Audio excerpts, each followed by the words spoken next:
Hello guys, तो कैसे हैं आप लोग। तो आज इस वीडियो में मैं आपको 2025 के लिए जो जो भी अभी पढ़ रहे हैं, क्योंकि अभी लास्ट के 6 मंथ्स बचे। एग्जाम करीब नवंबर दिसंबर तक हो जाएगा और सिर्फ 6 मंथ्स बचे।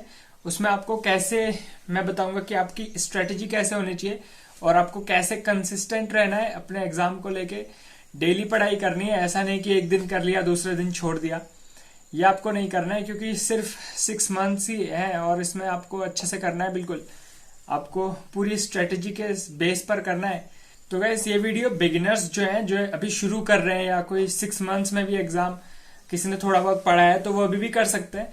और जो अभी थोड़ा लेवल अपने लेवल पे है वो भी थोड़ा और ज्यादा करना है उन्हें, क्योंकि 160 प्लस आपका स्कोर रहना ही चाहिए। इससे कम में बात नहीं बनेगी, क्योंकि काफी कुछ वैकेंसी का कुछ भी भरोसा नहीं है, कितनी भी जा सकती है वैकेंसीज। क्या पता थोड़ी कम चल जाए, तो आपको उसके हिसाब से रेडी रहना है ना। आपको 160 तो आपको चाहिए ही। इतने से नीचे आपको अभी सोचना नहीं चाहिए अगर आप स्टेनोग्राफर का कर रहे हो, क्योंकि लोग काफी ज्यादा फर्स्ट अटेम्प्ट वाले काफी ज्यादा मिल रहे हैं। सीधे फर्स्ट अटेम्प्ट में ही एग्जाम क्लियर, फर्स्ट में ही पूरा एग्जाम क्लियर कर दे रहे हैं। तो आपको भी वैसा ही करना है ना, आपको भी एक स्ट्रेटेजिक बेस में करना है। तो उसके लिए मैं आपको बताऊंगा आपको क्या करना चाहिए। और 6 मंथ में आपको बढ़िया से कंसिस्टेंसी के साथ करना है, ऐसा नहीं कि एक दिन करा दूसरे दिन छोड़ दिया। तो गाइज, अभी आपको ज्यादा से ज्यादा अपने सीबीटी पे फोकस करना है, क्योंकि स्किल को आप 1-2 घंटे दोगे ना वो इनफ रहेगा। क्योंकि आंसर की के बाद तो आपको सिर्फ वही करना है ना, स्किल। तो अभी आप जितना टाइम सीबीटी को दे सको वो सबसे बेस्ट रहेगा। आपको 7-8-9 घंटे तो सीबीटी को देना ही चाहिए।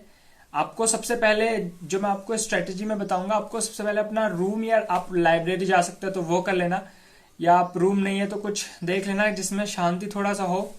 ये आपको कर लेना है, क्योंकि ये मस्ट है। अगर आप घर पे पढ़ोगे तो वो थोड़ा नहीं हो पाता है, ठीक है। ये आपको कर लेना है लास्ट 6 मंथ्स में, तो यही करना है सिर्फ। और गाइज, आपको बिल्कुल भी ऐसी रॉन्ग अप्रोच नहीं अपनानी है। जैसे मेरे को लोग कमेंट में पूछ रहे थे कि मेरे 120 मार्क्स आ रहे हैं, तो क्या मैं फिक्स्ड प्रीपोजिशन या फ्रेजल वर्ब्स की उनकी प्रैक्टिस कहाँ से करूँ, पूछ रहे थे। मैं तो ये हैरान रह गया कि भाई फिक्स्ड प्रीपोजिशन तो इतने वैसे ही दिमाग खराब करने वाले होते हैं, कहाँ फ्रेजल वर्ब्स समझ नहीं आता है, काफी थोड़ा घुमाने वाले होते हैं। जब आपके पास, अगर आपके 120 मार्क्स आ रहे हैं या 130 आ रहे हैं, तो आपको सबसे पहले जो आपको एनालाइज करना आना चाहिए ना गाइस। ऐसा नहीं कि आप सब कुछ जो सबसे डिफिकल्ट है वही पढ़ने लगोगे। आप सीधा इतने डिफिकल्ट कहाँ, इतना तो फिक्स प्रीपोजिशन के इतने इजी क्वेश्चन आते हैं पेपर में, फिर भी आप फिक्स प्रीपोजिशन करोगे तो कैसे बात बनेगी। ठीक है, आपको ये नहीं करना है। आपको अच्छे से पहले एक्टिव पैसिव कितना इजी आता है वो निपटाओ ना। आपके वहां कई 60 मार्क्स आ रहे थे, 50 मार्क्स की बात बता रहे थे लोग कमेंट में। तो आप पहले एक्टिव पैसिव अच्छे से करो। पैसेज इतना इंपॉर्टेंट रहता है, पैसेज को निपटाओ ना। आप कहाँ फिक्स प्रीपोजिशन पे जा रहे हो, कहाँ फ्रेजल वर्ब्स पे। और रीजनिंग को भी बिल्कुल नजरअंदाज नहीं करना है, क्योंकि वो अंडर एस्टिमेट बिल्कुल भी नहीं करना है। वो सबसे खतरनाक रहेगा, क्योंकि आपकी 45 पे भी, इससे भी कम नंबर पे आप अटक जाओगे। और अगर थोड़ी सा भी लेवल हाई आया तो इतने पे अटक ही जाओगे। तो आपको ये नहीं करना है। आपको रीजनिंग को भी 1-2 घंटे देना है, ठीक है गाइस। आपको रीजनिंग को 2 घंटे देना है।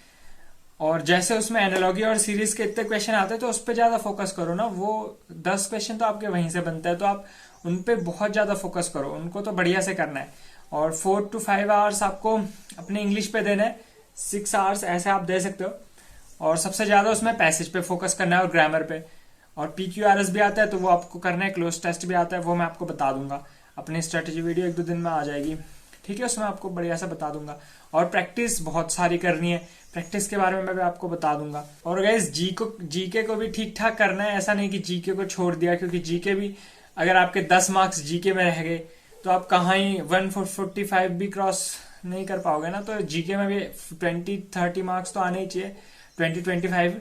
तो आपको उसके लिए आप रिवाइज करते रहो जितना अपने नोट्स हैं पुराने, और जो मैं आपको बताते रहूंगा ना आप वो कर लेना। मैं अपने डेली उस रूटीन में, आप उसे कंप्लीट ही नहीं करते हो। मैंने आज तक एक कंप्लीट का कमेंट भी नहीं देखा है। तो आप कंप्लीट तो करो ना, जो मैं बता रहा हूँ करो तो सही। और गाइज, अभी इतना टाइम तो है कि आपका अगर थोड़ा बहुत भी आपने पढ़ा है तो आपका एग्जाम क्लियर हो सकता है। इतना ज्यादा डिफिकल्ट भी नहीं है, आपको बस थोड़ा सा और मेहनत करने की जरूरत है। तो आपको बढ़िया से करना है, अभी हो सकता है एग्जाम क्लियर, ठीक है। और आपको इसके लिए आपको अपने मॉक टेस्ट भी आपको लगाने हैं, ठीक है। मॉक टेस्ट भी आपको अच्छे से लगाने हैं, सीजीएल के लगाना भी फिलहाल तो जून जुलाई तक सीजीएल के लगाना सिर्फ टाइम, क्योंकि टाइम मैनेजमेंट सबसे मेन रहेगा। क्योंकि लोग बोलते हैं कि मैं काफी अच्छा कर सकता था एग्जाम में, लेकिन टाइम ही नहीं बचता है लोगों के पास। मैं खुद, और रीजनिंग के थोड़े टफ क्वेश्चन आ गए, फिर लोग लटके रहते हैं रीजनिंग में। ठीक है, आपको ये नहीं करना है। आपको लोग पैसेज में कंफ्यूज हो जाते हैं, तो वो नहीं करना है ना। उस पर जल्दी जल्दी खत्म करना है इन चीजों को। इनके लिए आपको प्रैक्टिस चाहिए, और मैंने अपने टाइम मैनेजमेंट वाला वीडियो डाला है, वो आप देख लेना, आपको थोड़ा हेल्प मिल सकती है। और आपको काफी ज्यादा मॉक टेस्ट लगाने, और मॉक टेस्ट मैं भी डालूंगा मॉक टेस्ट थोड़े। और गाइस सबसे इम्पोर्टेंट, जो आप अपना मॉक टेस्ट दोगे उसे एनालाइज भी करना है कि आपकी गलती एक्चुअल में हो कहाँ रही है। एनालाइज का मैं एक वीडियो फिर भी बना दूंगा आप लोगों के लिए थोड़ा, क्योंकि आप मेरे को एक्सपीरियंस है एनालाइज करने का, क्योंकि आप लोग करोगे नहीं, मुझे पता है पहले पहले नहीं हो पाता है।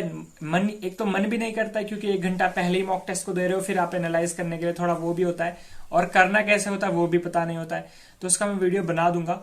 और अगर आप जो अपने मॉक टेस्ट है वो टेक्स्ट बुक पे दोगे, और आप टेक्स्ट बुक का पास कर दोगे, तो आप मेरा रेफरल कोड यूज कर सकते हो, जो मैं यहाँ पे लिखा हुआ है नीचे, यहाँ से आप इसे देख लेना, और ये आपको थोड़ा डिस्काउंट मिल जाएगा 12% का एक्स्ट्रा, जो आप एक्चुअल में खरीदोगे। तो ठीक है गाइज, और आपको एनालाइज सबसे इंपॉर्टेंट रहेगा। आप एनालाइज नहीं करोगे, आपका ना टाइम रिड्यूस होगा ना कुछ होगा। Analyse main important. और गाइज साथ में आपको अपने जो स्टेनो है वो भी साथ साथ करनी है, 1 to 2 आवर्स। ठीक है, अब अभी शुरू कर रहे हो, कोई बात नहीं, हो जाएगा। ऐसी बात नहीं है, लोग पूछते हैं कि होगा कि नहीं होगा, हो जाएगा। आप 1-2 घंटे तो दो, और अपना बेस्ट दो 1-2 घंटे में भी। ऐसा नहीं कि सिर्फ वीडियो चला दी और फिर ऐसे ही बैठे रहे, तो ऐसा नहीं करना है आपको। अपना तो अच्छे से करना है ना, जितना टाइम भी है। ऐसा नहीं कि बहुत टाइम है तो कुछ नहीं करें, तो कुछ तो करना है। क्योंकि ये अभी अगली वाली में अपना लास्ट अटेम्प्ट समझना है। ऐसा नहीं कि उसके बाद भी एग्जाम देना है, ऐसा नहीं समझना है। और गाइज जो भी 130 मार्क्स वाले हैं, तो उनका 150 जाने में असली प्रॉब्लम आती है, क्योंकि 130 तक तो कोई भी आ जाता है, इजी क्वेश्चन रहता है। 120 130 सबके होते हैं, तो आपको यही तो हार्ड करना है ना। इसके बाद आप भी इतने एवरेज लेवल पे हो 130 वाले, और आपको थोड़ा हार्ड करना है। अब आपके मार्क्स 150 तक आने चाहिए मॉक टेस्ट में जब आप एग्जाम दोगे। ठीक है, इतना तो होना ही चाहिए मॉक टेस्ट में, जो इतने हार्ड लेवल के आते हैं। 160 तो आपको सोच के रखना ही है, इसके हिसाब से तो इतनी तैयारी करनी है। और गाइस मेरे तो खुद जो 2024 वाला एग्जाम था, उसमें 90 क्वेश्चन सही थे इंग्लिश में 100 में से। तो मैं आपको उसकी स्ट्रेटेजी डालूंगा ना, आप उसे फॉलो तो करना। आप सिर्फ देख के ऐसा नहीं कि छोड़ दिया। और आपको कंसिस्टेंसी का एक थोड़ा रूल बता देता हूं, कि आप थोड़ा बहुत कंसिस्टेंसी जितना भी हो सके 20-30% भी आपकी बढ़ जाए तो काफी हेल्पफुल रहेगी आपके लिए। तो उसका मेरे को सबसे बेस्ट लगता है कि आप जितना भी आप किसी चीज को देखते हो, तो उतना आपके दिमाग में बैठती रहती है। तो आपको जितना आप YouTube पे जितना टाइम यूज करते हो, या आप कहीं भी, तो उतना सिर्फ पढ़ाई के बारे में देखो। आपको सपने भी पढ़ाई के आने चाहिए, आप इतना पढ़ लो। और आप सिर्फ YouTube पे भी, जहां भी आपको बाकी सब चीजें आपको दिखें, तो उसको आपको कट कर देना है सीधे। ठीक है, और सिर्फ पढ़ाई वाले चैनल से सब्सक्राइब करो, और सिर्फ पढ़ाई की वीडियोस आपके पास आनी चाहिए। ये मेरा, आप इसे एक बार ट्राई करके देखना, और फिर आपको जब भी फायदा लगे तो आप बताना मेरे को। आपको बिल्कुल फायदा होगा, मैं आपको बता रहा हूँ ना। आप एक बार ट्राई तो करो। जिसका जो बिगिनर है, जो थोड़ा टाइम मैनेज नहीं कर पाते हैं, नहीं पढ़ पाते, कंसिस्टेंसी नहीं बन पाती है, उनके लिए है, और सबके लिए है कि आपको ऐसा तो करना ही है। तो मस्ट है आपको सिर्फ पढ़ाई वाली चीजें करनी है। अगर आप मेन फोकस आपका पढ़ाई है, अगर आप कुछ और भी कर रहे हो तो आपके लिए ठीक है, वो आप देख लेना। और गैस थोड़े बहुत सजेशंस आपके लिए हैं कि आप जब पढ़ाई करोगे तो अपना रूम अलग होना चाहिए थोड़ा, और एक पानी की बोतल रख लेना अपने साथ, पीते रहना पानी वानी भी थोड़ा उससे। ठीक है।